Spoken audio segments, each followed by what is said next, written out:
Hello, welcome to the Insane Asylum. I'm your host, Insane Joe, and today I have Neal Gibbons from Illinois, Yeah. right? Yeah. Chicago, Illinois. Yeah. And whoops. And let's see, I've met you a couple of times now at a couple of different Paracons down there. Right. And we had some nice chats. So tell us about yourself. Well, I grew up in the south side of Chicago. I grew up in a place called Mount Greenwood. I lived there until I got married when I was about 24. And I started working for the sheriff's department for about 30 years. I've dealt with psych criminals for about 22 years. Uh, Always been into like the paranormal, the supernatural. I do ghost tours throughout Chicago. I've been doing it for the last 10 years. It's my 10th anniversary. With Graveside Paranormal Ghost Tours. We take people out into the night for about 4.5 hours. We go through a lot of the old haunts of like Resurrection Mary. We talk about Bachelor's Grove. We talk about Archerwood Cemetery. We talk and we try to explain what certain hauntings are and how they come about. We talk about ley lines. But that's basically it. And I do events. I put together events for the paranormal supernatural. I do speaking events. So I go to speaking events and I speak about different kinds of stories about the paranormal and the supernatural. So it's simple. It's not too much about me, but I keep it honest. Keep it honest. Well, I that's the find, way to do it. yeah, you have to. You have to be You completely know, open and honest with people. well, that and there's those people that do it just for the fame, the money, and getting on TV and, embellishing those stories. Sometimes I think the truth is more scary than the stories that come afterwards. You know, like for Hmm. example, the Amityville house.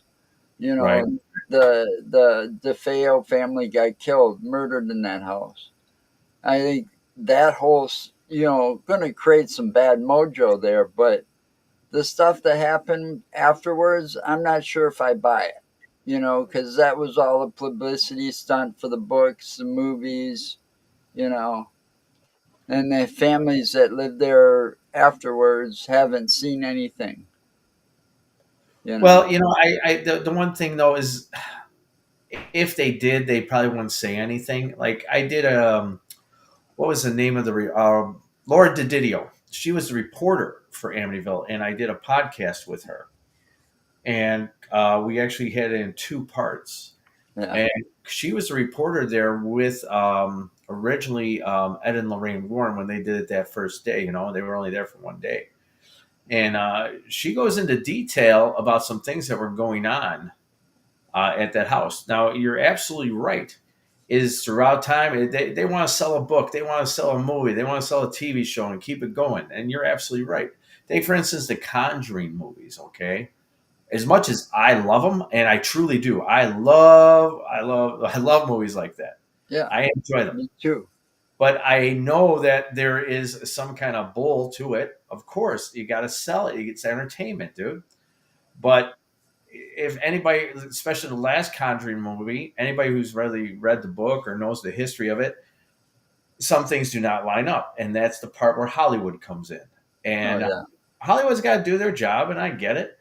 But to what point do we end it and let people understand what really is going on somewhere? Like when I go on the tours and I take people out to places or haunted locations, I explain to them, like take for instance, Resurrection Mary, okay, that happens in the Chicagoland area. I explain to Archer them, Avenue. right? I explained to them that a lot of this has to deal with environment, and you have your ley lines that lay up and down Archer Avenue. And I explained also to people, in it's a very detailed story. See, this is such a delicate story, the whole story of Resurrection Mary.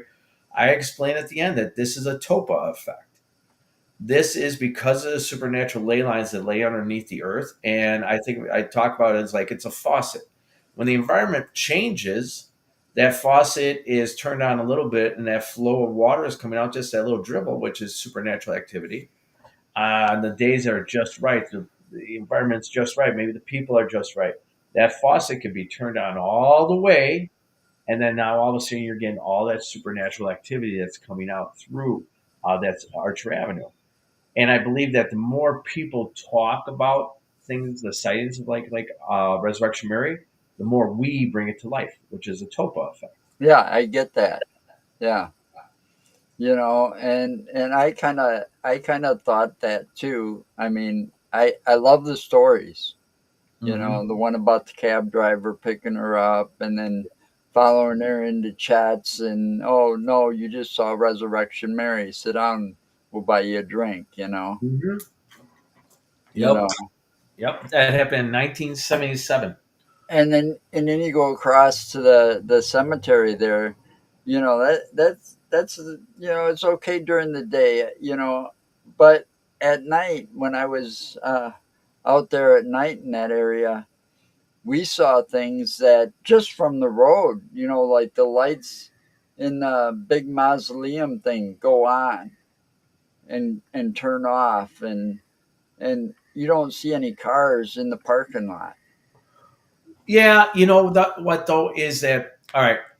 And But I've talked. yeah, I could say those could be motion censored They lights are or on motion. a timer. I get that, but it's just kind of strange that it happens at like it did that night.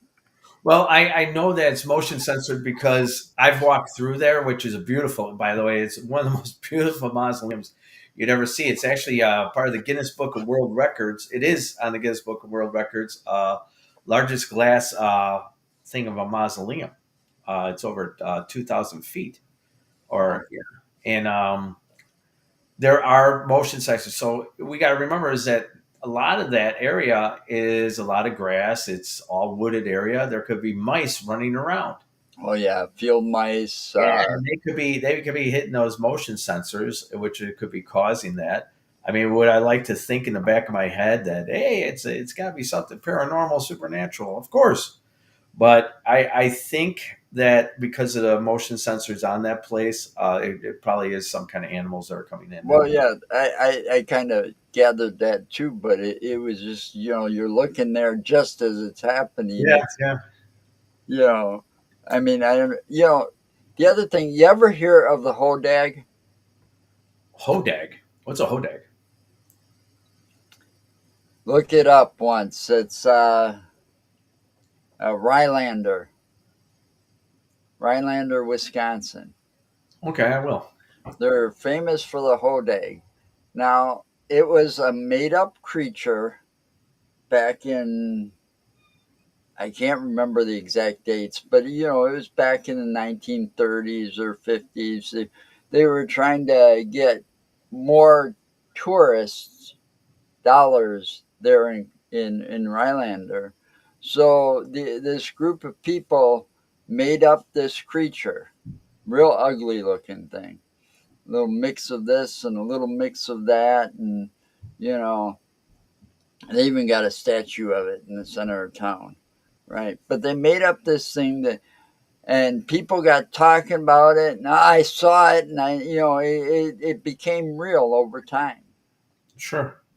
Another example of your topa. You know, they made it to and it's documented that way, that it was a made up thing to boost tourism. Sure. Sure.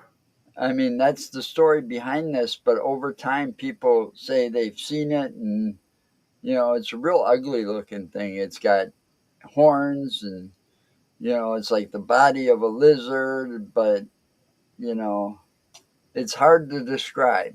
But it's almost scientifically impossible. Okay. You know, that's one of those things that Like a just, chupacabra. yeah, well, yeah, no, because the chupacabra, I think it does exist, Hmm. but it's like misidentified. Sure. Like they've done the DNA samples on this one that this lady's got, and I think it's in Texas, and they've got like Mexican wolf, something else. I think it was Mexican wolf, coyote, and then they couldn't figure out what third animal or DNA sample was. Hmm. So it kind of baffled them. But it's like, those creatures just happen to exist. But, there's been a lot of cross breeding over generations. And it's like, how can that happen? Well, you know, 2,000 years ago or whatever it was, dire wolves walked the planet. Hmm. And they crossbreeded. There's some gray wolves that look extra large. Why? Because they've got that dire wolf DNA, you know. No, But trying to bring something back, I don't think that's going to work too well either. sure, sure. Like they've done that with the dire wolves. There's three of them, Hmm. so they say. But Yeah. they used gray wolves to and kind of manipulated the DNA, you know. And it's like playing God again in the Jurassic Park world. Yeah, I just watched That's that gonna last get Jurassic Park movie. that's gonna get dangerous. So, you know, I've been down to Chicago many times. I'm real fascinated with the Bloody Mary, as you call her, or Resurrection Mary, as you call her. Um, but the other one that fascinates me, and that's the cemetery down there. And I'm not sure what the story is because I haven't got it all yet. Hmm. Bachelor's Grove. Oh, Bachelor's Grove. Well, Bachelor's Grove, to a lot of people, it's the most haunted cemetery in America. And I explained to people what's going on at Bachelor's Grove Cemetery. Back in the 1950s and 60s, people started noticing blue orbs of light bouncing around the cemetery area. The cemetery area is only 1 acre. And a lot of those graves are there and there's only like something like 99 or 98 graves. And a lot of them are missing the bodies. Either they've been exhumed and placed somewhere else throughout time. A lot of the tombstones have been knocked over. So back in the 1950s and 60s, people started noticing these blue orbs of light. What's that going to do? It's going to attract in people with just natural curiosity, but it's also going to attract people in with bad intent and Mhm. with cult-like activity. So this was going on. People are going in there with cult-like activity, trying to open up things that they think that they're going to make this special deal with some kind of spirit or devil or whatever to help them out in life, right? And what they're doing is a form of possession that has happened on these grounds. Instead of a human host, it's the grounds that's getting possessed. So in possession, we have an infestation. And in this case here, it's these cult-like activities. They're coming out there trying to open up things that they know nothing about. Think of it as like termites to a tree or ants to a tree. So we start with the infestation. These are these ants to the tree, which are these cult-like people to the land. They start gnawing away, trying to open up things, and then it leads into our oppression. In the human body, that's a breakdown of the body. Instead of the human host, once again, it's the land. So what happens is all of a sudden that tree starts getting broken down. This land's getting broken down because all these people are trying to open up things that they know nothing about. Then we start to get into obsession, and then we get into possession. And this place here, Bachelor's Grove Cemetery, a lot of people they get very obsessed with it. I know of people who've actually quit their jobs and they lived on the land. Whereas I knew a guy who was actually a very intelligent person, and he decided to quit everything in life, and he was so obsessed because he got an attachment that he decided to live on this land, which is Bachelor's Grove Cemetery. But it's not the cemetery that's haunted; it's the land that surrounds it that's haunted. We actually, me and my buddy Steve, we did recordings of there with our Anahata Spirit Portal box, which you saw at one of the Paracons. I'm sure that big old box I have, right? Yep, yep. So what it is I started noticing that a lot of the phrases and talking was in reverse, and that's something that a lot of us don't recognize. Some of us do, not all of us. And it was just by mistake that I recognized it. Is that you start getting replies backwards? They're all in reverse. So what you do is you put it into an Audacity system or any kind of recording system, and you reverse the reverse on it. You're going to probably find out that you're getting your answers, and they're in full form. As in, one of our answers was Angel Michael. I had his training, reinforcing energy. These are full sentences by whatever we're picking up on the Anahata box. So I call them mirror zones because it's reverse. When we look in the mirror, it's reverse of what we're seeing, right? Right. So this is going on inside this place. So when people are going out there with their EV to get EVPs with the recording devices, and they're thinking that they don't have anything, or they're picking up something that doesn't make any sense, put it in an Audacity system and reverse it, and then it might all of a sudden start making sense. But Bachelor's Grove Cemetery is very real. We've actually, when we're doing our tours through there at the back end of it, and we come through there with the bus, we noticed when I first started doing this 10 years ago, faces started showing up in the windows when people are taking pictures of their person who's closest to the window. So we actually have real photos of this happening, um, where faces just start appearing inside of the windows. And people have gotten attachments. I've gotten attachments from this place. I don't particularly like going there that much because I know that these things exist there. It's a very real place, Bachelor's Grove Cemetery. Many different stories that they talk about, anything from a caretaker to a caretaker that killed his family and then hung himself to the Madonna Bachelor's Grove Cemetery, I've which was, heard that one. yeah, that picture was taken in 1991 by a lady by the name of Judy Huff. And it's a picture, a silhouette picture, transparent, um, of a lady sitting on a tombstone. Yep. Yeah, that's I believe that's actually identified as a lady by the name of Amelia Patrick Humphreys. Um, she's the wife of the founder of Orland Park. That's who I believe that this person is. But it's a very real place, Bachelor's It's a Grove. very spooky place. I mean, Yeah. once I went there with Dale Kazmarek, Hmm. okay, and he took us back there, and it was quite a little bit of a hike, but we he took us back there, and I just got a real eerie feeling about that place. It was like the land or spirits didn't want us disrupting whatever was going on. Right. Well, It's like I got a feeling like we weren't even welcome there. You know. and also you got to remember is that before any of the pioneers ever got there, it was Native Americans, the Potawatomi tribe, that actually lived on those lands. So are people doing things to the land that's breaking sacred things, sacred ceremonies were placed upon the land? And somehow or another, that's what could also be causing the negative effects that are going on this land.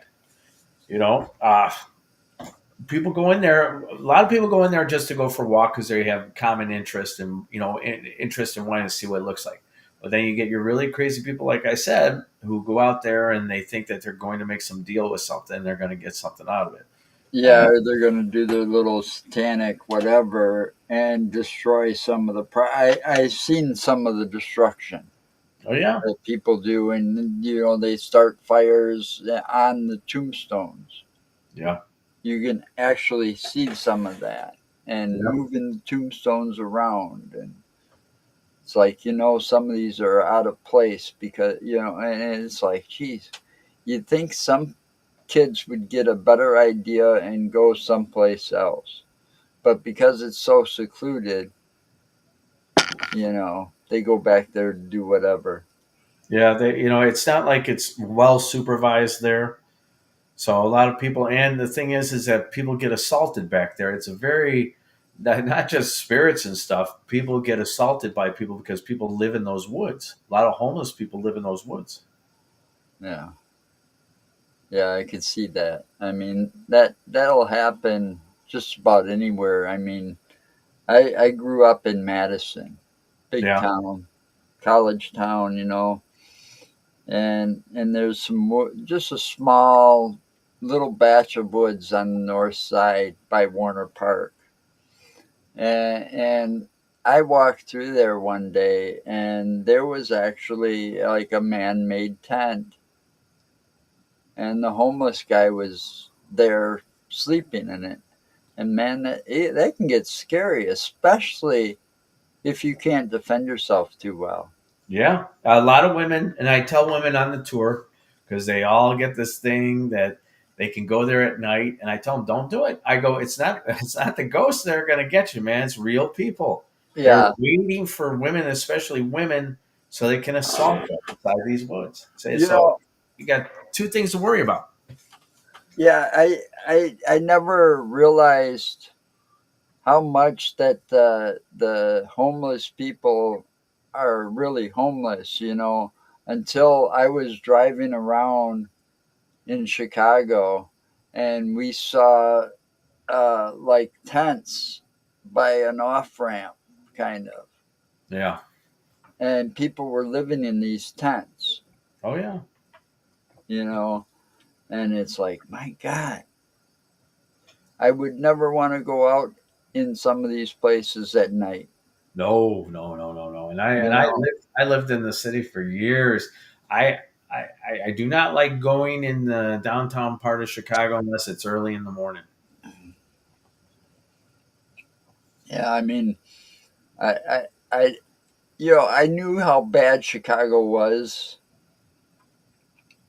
to an extent, but when I actually started going there on a regular basis, I got afraid a little bit, and it's not just that. I wear, you've seen the vest I wear. Yeah. I did it right, but, there's a lot of them bikers down there too. Oh yeah, dude, come on. You got Hell's Henchmen. You got the henchmen down here. And the outlaws. You got the outlaws on the over near 31st. I because I have a buddy of mine who's an outlaw. Um, so you still have a lot of guys, but they actually keep a lower profile than you think. You know. Well, I got scared just because it was just me and my wife, and our truck looks the way it does, no police vehicle, and we pull into this gas station and there's like 20 of them, right there Hmm. in plain sight, just standing next to their bike, smoking a cigarette or whatever. And it's like, shit, I'm afraid to get out of this van, get out of the truck just to go in and get a soda and a pack of smokes, you know. Yeah, But I did. those guys there though, they're not going to really bother you. To be honest with you, they Well, I was thinking because my vest has like their patch, got patches that look like theirs, but they're not red and white. So I stayed yeah, away from the colors, right? And I got the guts because I wasn't going to let my wife get out and walk. I said, I'll do it. So I got yeah, out and they looked at me and like, just like I wasn't there. yeah. Yeah, So, you don't want to get that that mix up thing. I remember watching this one thing that the guy was wearing like one percenter, and they're like, "Oh, who are you with?" Da da da, and the guy's like, "Oh, I had this made up." He goes, "Oh, it looks nice," and then they had a little chit chat with him. you know, yeah, it's just scary sometimes going out. It's because I'm older, Sure, I get it, man. and I'm not as in shape as I used to be because of the chemo and the radiation and all that. But man, there were some times around here in Madison that I would have never went out at night in some of these neighborhoods, and I still wouldn't, Yeah, yeah.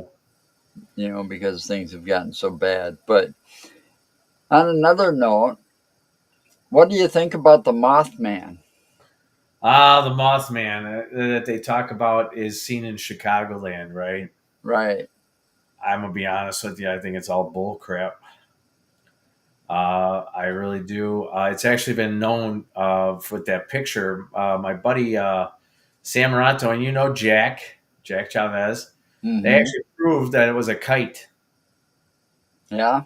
That was a picture that was up there. I'm sorry, man, and that's the thing is, I don't believe everything. If I did, I think I'd be very foolish. I do not believe, and recently, I guess there was another sighting. I guess the other day, of people believe that was like a Mothman sighting in the Chicago area. I'm not saying that these people didn't see something because they probably did see something, but we also have to remember is there's some very large owls in Illinois. So, a case in point, 3 4 years ago, right here at my house, me and my son, we just got through watching the Super Bowl. And I went walking outside with him to throw out 2 bags of garbage. And the neighbor's house across the way, my hand to God, had this huge owl on the top of their roof. And at first I was like, what in the heck? What is that? And I was like, and I was telling him, there is and I was telling him about the legend of the Mothman. And I said, there's a chance that people believe that stuff like this is the Mothman. And I could see how they would think of it. Right. Mm-hmm. And you got to also think is that there are eagles in Illinois. The eagle's wingspan is Well, huge. the Eagles are almost everywhere, Yeah. and they're not even got the largest wingspan. And I saw something, and I swear to God, I'm driving down uh, the Beltline, which is a highway, from Madison to Cambridge to Fort, and I'm driving down, and you got them big, exit signs over the where they, this way the Dells, this way Chicago, but they're like at least 6 feet long, Right. you know, to get all that information on there. And this bird was perched on that sign, and I swear to God, its wingspan went well over the distance of that thing. And I was going too, but we were going too fast to totally tell, but you know, that could have been mistaken for the Mothman too, because the thing was all black. Right. I mean, Now, I believe that that thing did happen in Point Pleasant. I believe there was a creature, and I'm not disputing that one. I really am. I really am not. But I just don't believe that it's here in Chicago. I well, I just don't either. I don't believe it's this far because we've got some large birds, like vultures and turkey yeah. vultures that got a huge wingspan. And again, they're all black, Yeah. turkey vultures and stuff. So I'm thinking that's what I saw is like, we're going into where their habitat used to be in building. They got to move somewhere, Right. Right. right? Yeah. Yeah. So in normal circumstances, well, you wouldn't see these sightings too often, but yet man built into their habitat, they're going to go somewheres. They're not just going to disappear, and you're going to get these strange sightings. And from what I know about the Mothman, from watching and doing my research, I watched that Mothman Prophecies, you know, the one in Point Pleasant and stuff like that, and the eerie stuff, if any of it is true from the movie, that thing almost is like a Behringer of Doom Yep. That's what they say is that when before it, before it yeah. happens, before Yeah. any. But yet you're getting all these sightings in Chicago, and where's the Behringer of Doom? I don't know. That's actually a very, That's very what good question. don't add up there. Yeah. You know, Well, you see, now I've been told, and I don't know if this is real or not. Now we have over here Abbott Laboratories, okay, and there was this lady about maybe 7 years ago, 5 or 7 years ago, emailed me that she worked for Abbott Laboratories. That's in the Willow Springs area, around the Willow Springs area, right, countryside, and she said, Neil, they're doing experiments here at the laboratories. I'm going to get you in. You need to see what's going on. I said, oh, okay. And at first, I'm like, who in the heck would actually? I said, you'd lose your job if you let me in. And she swore that they were conducting some kind of experiments at these Abbott laboratories. I don't know if it's Willow Springs or Countryside, but they're over in that area where Jack has his conferences. And this lady said a very detailed, and she actually talked to me on the phone. And all of a sudden, then we lost communication with her because we were going to somehow get into the Abbott laboratories. And because there was an Abbott laboratory actually that was on Archer Avenue at one time. Really? That it was there where the first radioactive nuclear bomb was at, that was placed in the ground. Three of them from the university in Chicago, University of Chicago. And what they did is they buried them deep in the ground underneath concrete. And there was an Abbott laboratory over in that area over there off of Archer Avenue. I could show you one day. And you can see all the original fencing and all that stuff when you go through that fielded area.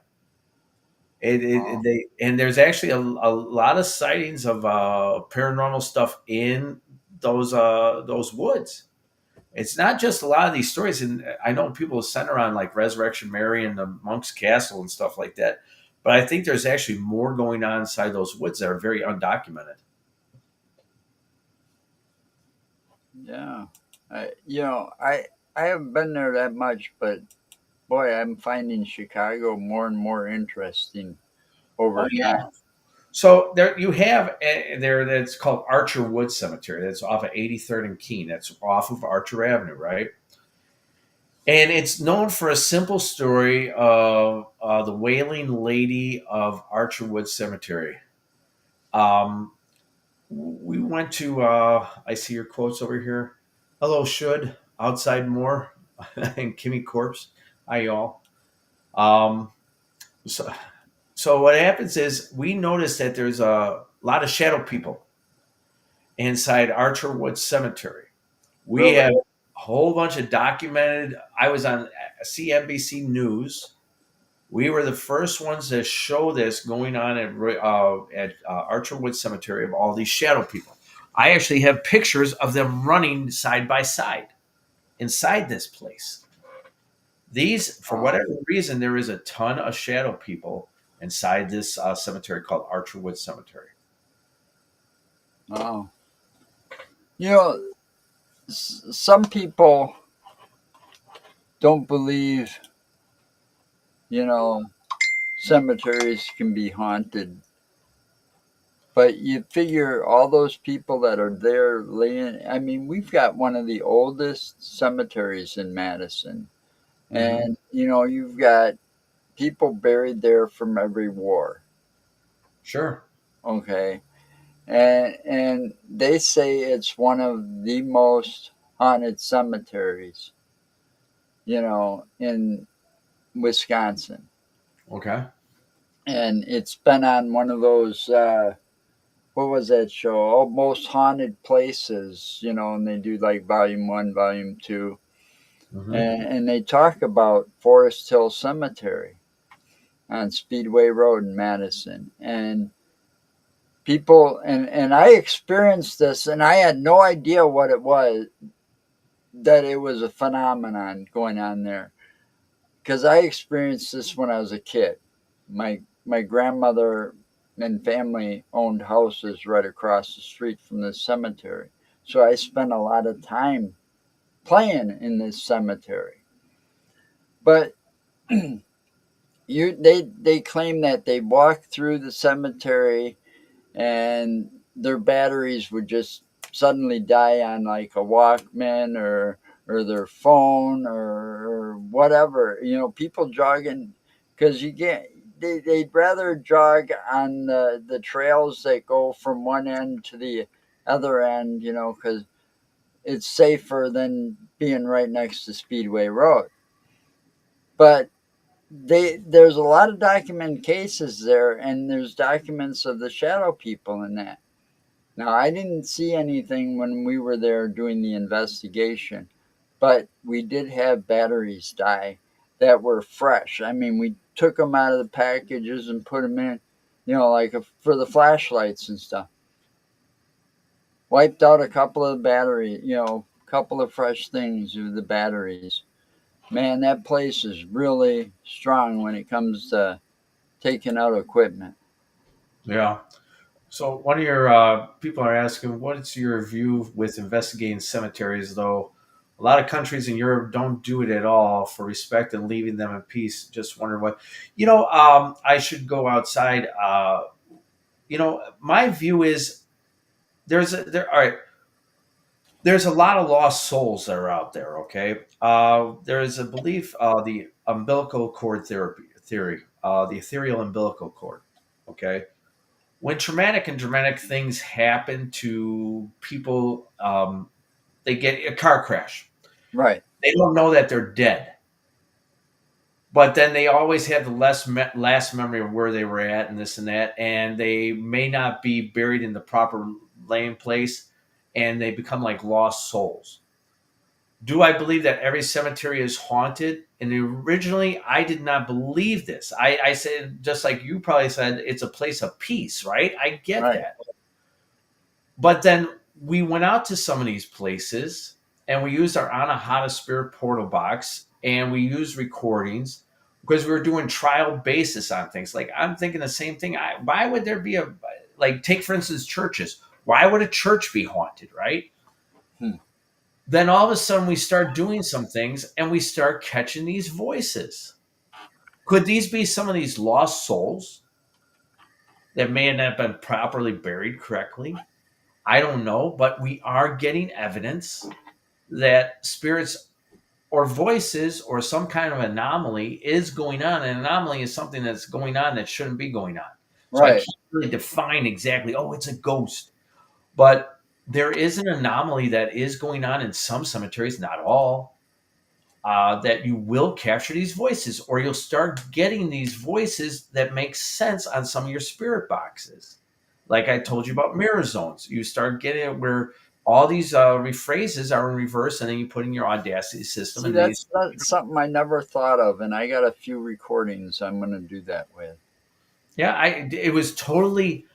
I just noticed it that the replies were in reverse. It's like listening to. You remember when back when we were kids, man? You would do the record Yep. backwards. It's exactly how it sounds. So I started paying attention to that. And what I would do is I would put that in a recording program and reverse it. And then all of a sudden it makes sense. The answers that you're getting are making sense. Do you ever wonder if they're guardians watching over the dead or worried about curses or holy ground, though? Um, do you ever wonder if they're guardians watching over the dead? I don't know, to be honest with you, or worried about curses on holy ground, though. Okay, so we were just talking about. You know, I should go outside. We were just talking about Bachelor's Grove, and I was just talking to them about how people are coming into this cemetery because of the natural curiosity of things and cult-like activity. It's a form of possession that's going on the grounds. Instead of a human host, it's the grounds. They're coming out there trying to open up things that they know nothing about. So technically, in the way that you're talking, they are cursing the land, which causes then attachments to happen to people. So do I believe in that? Yes. I believe that yeah, people can curse the land. And when they do something that was supposed to be meant as your sacred land, uh, they all of a sudden turn that around and where it's not holy ground anymore. So yeah, I do think that, but it's all about intent. The intent of the individuals that are going out there trying to mess with things. So I hope right. it helped out. If you're out there investigating and you're out there with good intentions, like you Yeah, should be, um, you're not going to disturb anything. You're just trying to record some, facts or whatever you can find, evidence, and answer some questions. You should be fine from you know any because you're not disturbing the land. You're not trying to bring up a spirit, or you're just trying to communicate and get evidence. right. But you shouldn't go out there to those places for bad intentions to do things and mess with it, because that's when karma is going to bite you in the ass. Oh yeah, And karma, I believe, is a real thing. I do too. I truly do. Some people don't. I'm a big believer. What you put in, you get it. You get out. I really do. Right. And I just hope I'm alive long enough to see karma bite some people in the ass that deserve it. It's like, we go to places. I try not to disturb anything. I try to be real careful of the environment around me. And I try to respect, if I go into a cemetery, I try to respect the dead. You know, Yeah. I, I, I've gone to this one that was really kind of spooky. What is it called? Eagle Road Cemetery. It's out in the middle of nowhere in Juneau, and there's nothing really around. It's about the size of Bachelor's Grove. It's real small. And oh my God, did we get some weird activity. One night we were out there around 11, 12 o'clock. Nobody's going to force anything because you're on farm road, you know, and all that shit. But we were there and we had flyovers, Right. and I'm like, what the fuck? There should be no planes taking off from the airports or landing at this airport because they're all closed. But there was an actual flyover. It was a jet. Right. So I figured it was military or something at night. So we didn't really get nothing because of this flyover. So we went back out there again the next day. It was nice and quiet, clear skies, you know, and all of a sudden we got growling from across the street. There was Hmm. no farm there, no house there, you know, and what we saw was like reddish color eyes coming out of the woods across the street from the place.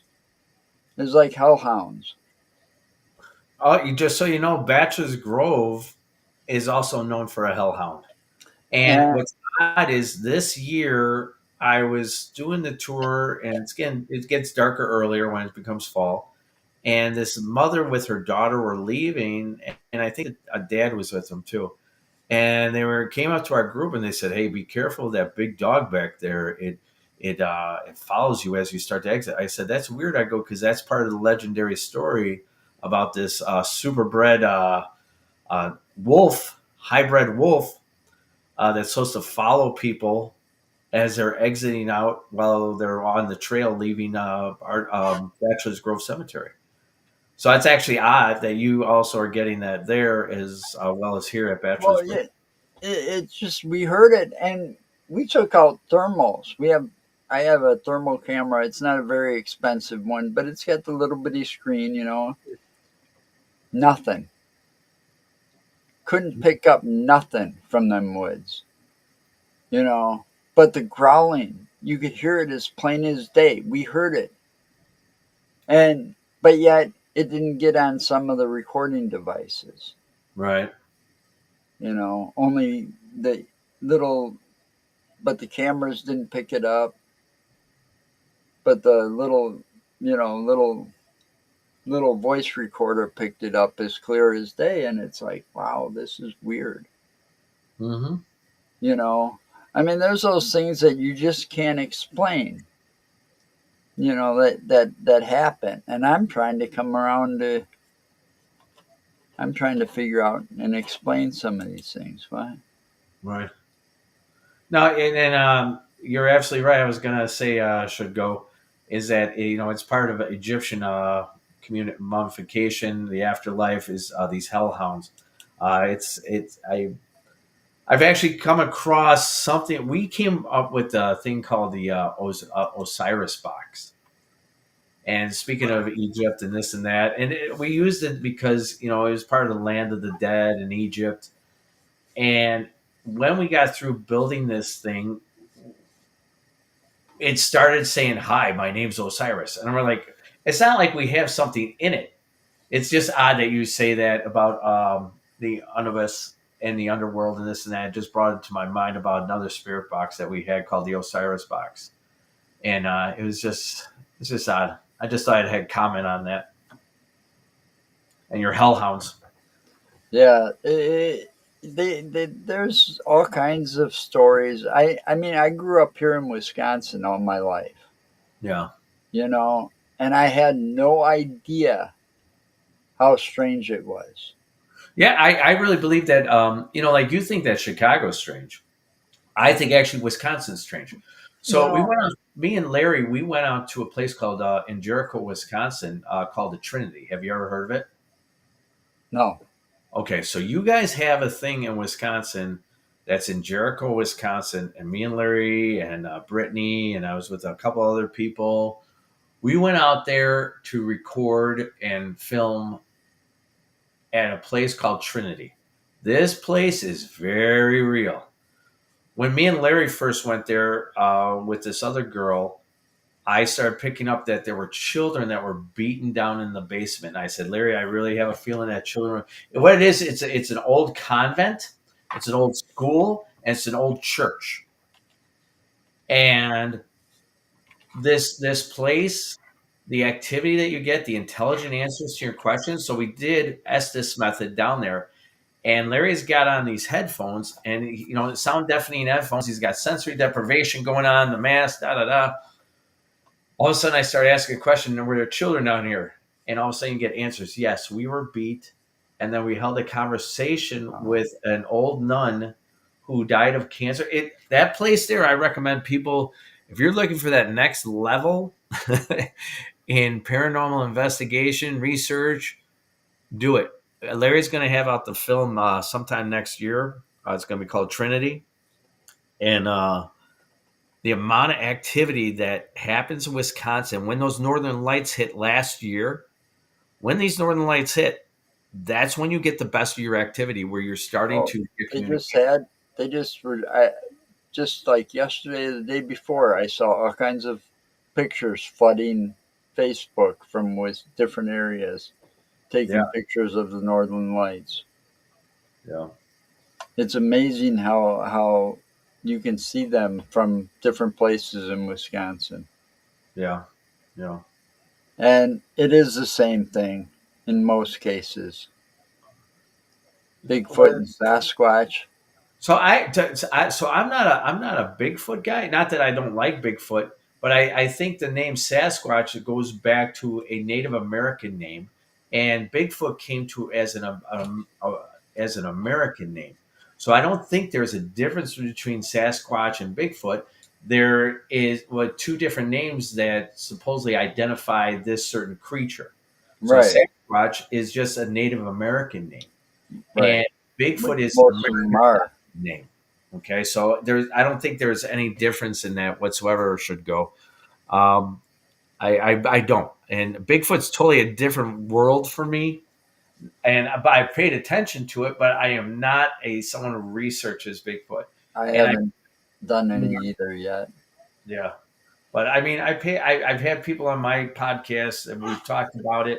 I believe there is a Bigfoot. The Well, people are seeing something, that's for sure. Yeah, yeah, yeah, And we get a lot of sightings here. I see it a lot. And one place that's really in particular that's gets a lot of it is this little stretch of highway that runs right through Kettle Moraine Forest, which takes up a good portion of our state, because it comes from the far south and it goes way up towards Green Bay and beyond. The forest does without much breaks. But there's a road and it goes between a town called Eagle and Palmyra. And when people travel that road, they say that they see it crossing the road a lot. The sightings usually happen right on that and it's crossing. right. So it's usually people that are driving that particular highway I think it's 59, and it's got probably the most sightings in the Right. southern part of the state. So that to get to should go now. To add on to that, I've seen that Peterson Gimlin film so many times. That was 1967. Yep, year I was born. I believe that is real. I really do. The reason why is those muscles are moving on those thighs. There's no way that was a suit. I'm sorry. Once again, I'm someone who doesn't. Hollywood didn't look what Planet of the Apes. They looked so fake during that movie. Hollywood couldn't even make a suit You're right. to There's look no that way. real. And I'm someone who doesn't believe everything. I do believe that there's a Bigfoot. I do not believe though part of that all these different identities you give to all these Bigfoots. The reason why is how can you classify something, put it in a classification? See, because everything with classification goes kingdom, phylum, class, order, family, genus, species. How can you give all these names out to something if you've never captured one? Right. And not that I don't believe in Bigfoot, but you call this one the Yeti, you call this one the brown and blue something. How can you give it all these names? Just Or you, Yowie and yeah, you know, I yeah. just don't do it. It's just you know, I guess they're just the science and stuff is just starting to have an open mind. Oh In some things.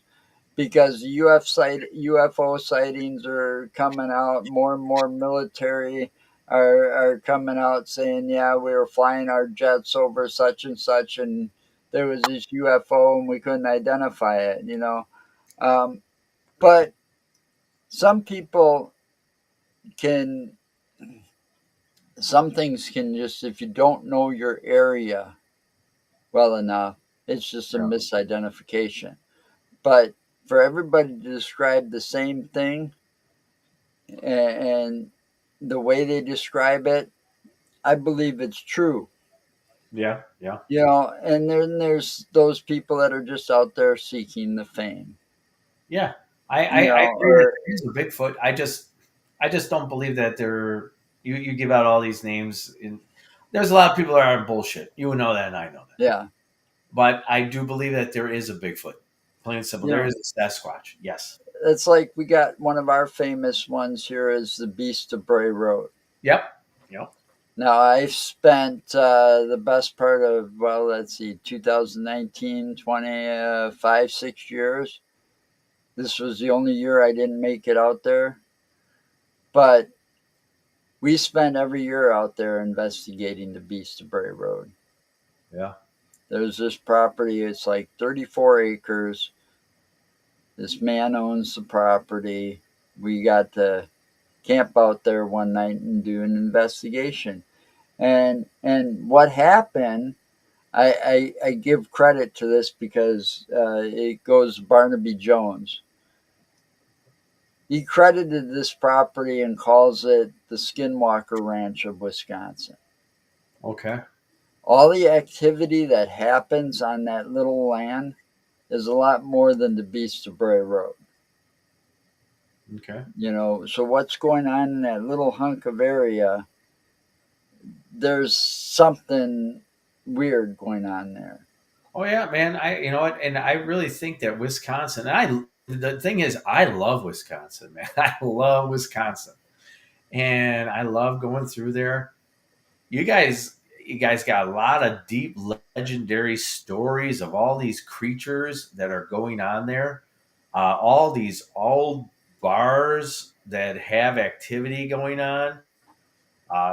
You guys have such great history.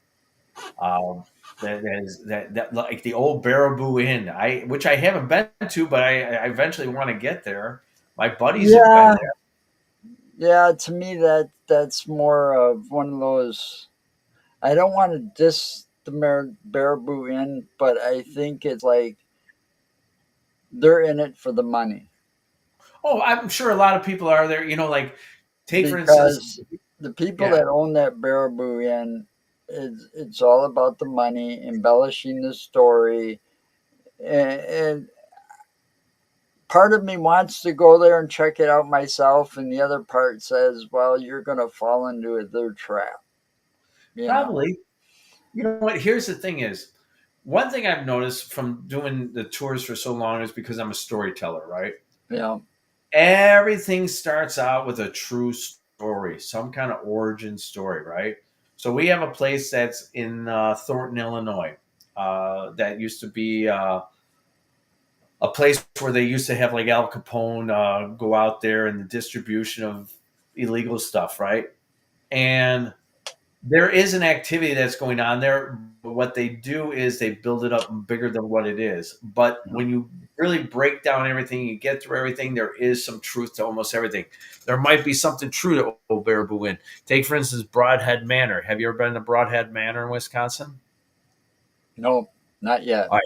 Broadhead Manor, I went there a couple of years ago, and that place there, and I don't even know why this kind of spirit activity is happening inside this place, but this place is very active. What part of Wisconsin? I'm trying to remember what part of Wisconsin. Broadhead Manor. Just look up Broadhead Manor. Yeah, I know where it is. Yeah, Bill, the Um, owner, Bill Walter, the owner, one of the nicest guys I've ever met. Man, very nice dude. And they have such great activity that goes on in that place, Broadhead Manor. yeah, there's an old jailhouse that we went to that housed Ed Gein before he Mm-hmm. was transferred to Madison to Mendota, the mental hospital. That's where he died, in Madison. Mm-hmm. But we went there and they showed you the like it's like a museum type place now, but they had the old jail cell. This is the one that Ed Gein was in, and that place, just in and of itself, because it housed Ed Gein and everything else, there was some activity going on in that place because it housed some pretty nasty people. Yeah, institutions are notorious. So I worked at the Cook County Jail that's on the south side of Chicago for over 30 years. That's right. You were a Cook County sheriff, weren't you? Yeah, and I worked the psych department for 22 years. And when I tell you I dealt with the most notorious, most evil sons of bitches you ever did meet, it's true.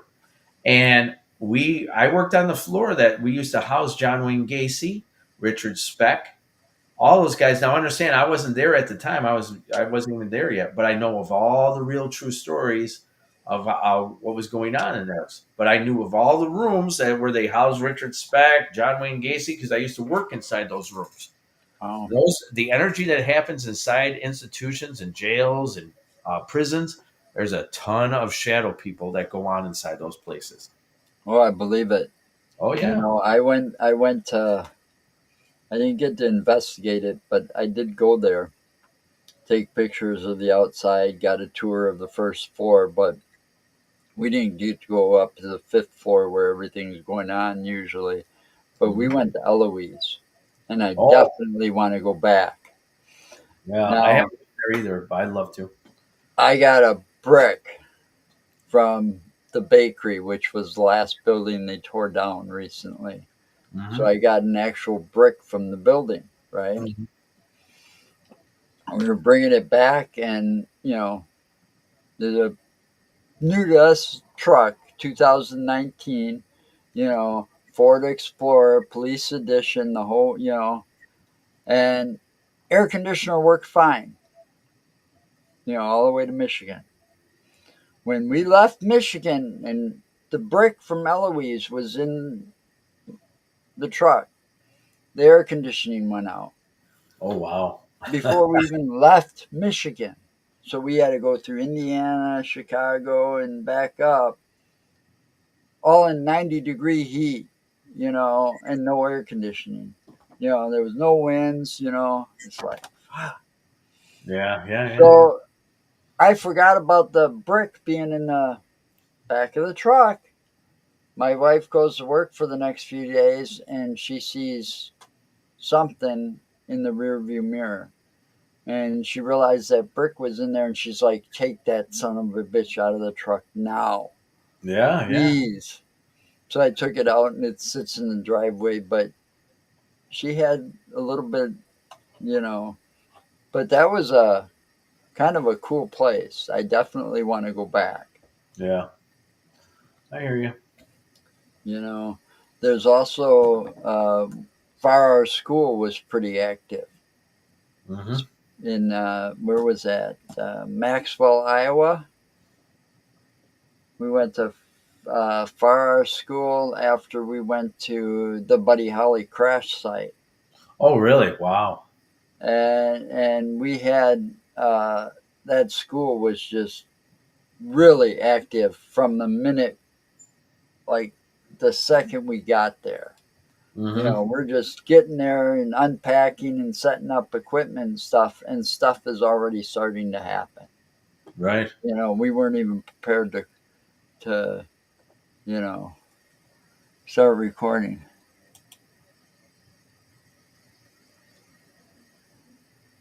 Oh, hey, Nick.